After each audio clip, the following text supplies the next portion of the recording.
Completed in 1892, the Lincoln School stands as a contemporary of Port Townsend's major civic structures. At a cost of $73,000 and featuring a chuck-a-nut stone foundation, the palatial building served as tangible evidence of the community's commitment to education. Considered one of the most handsome public buildings in the state when completed, it served as a public school for 86 years. It was a palace to education, which is what people did in those days. They demonstrated with their money how important education was. A 1936 Public Works Administration project sought to modernize the Lincoln School. The well-conceived overhaul changed the external appearance of the building to resemble the design of the neighboring high school, which was under construction at the same time.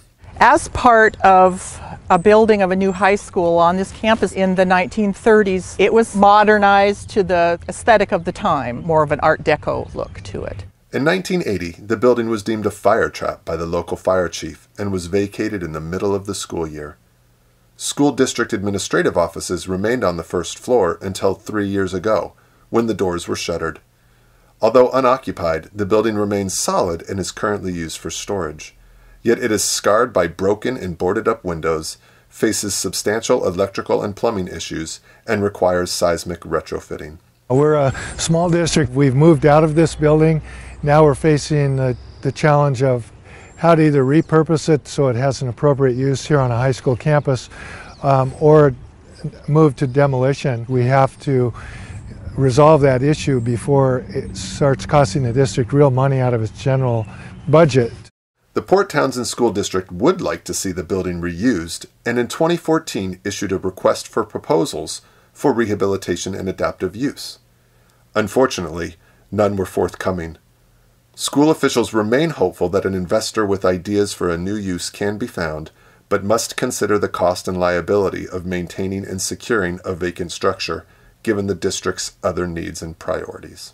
We've gone out to the public and said, here's this building, here's the probable cost to rehabilitate it and use it, and asked for proposals and didn't receive any interest. So we've looked at things like affordable senior housing, we've looked at software companies, other partners that could possibly provide a intergenerational option for kids that could fit our educational mission. So we're open to ideas. There's plenty of need in the community for this kind of structure to be rehabbed. The town is very short on housing, and combining that with educational purposes on the main floor would be great. And I think the community can come together to provide the expertise for the school board to proceed with rehabbing this building. You have to respect the basic structure of the building, but adapt it to something that makes useful and economic sense now. I think there's a good possibility of residential. It's got very large classrooms with high ceilings, and there may even be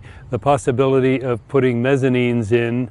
It would take somebody, with creativity to be able to make it work. Well, we have a value here in Port Townsend of reusing and repurposing, and we talk with our kids about stewardship, and this is part of that ethos. I'd be heartbroken to see us have to demolish the building, but we're reaching that point of no return where I'm going to take resources away from classrooms to prop up an edifice that nobody wants to take over and repurpose. So it's a dilemma. It's a pretty uncomfortable place to be, really.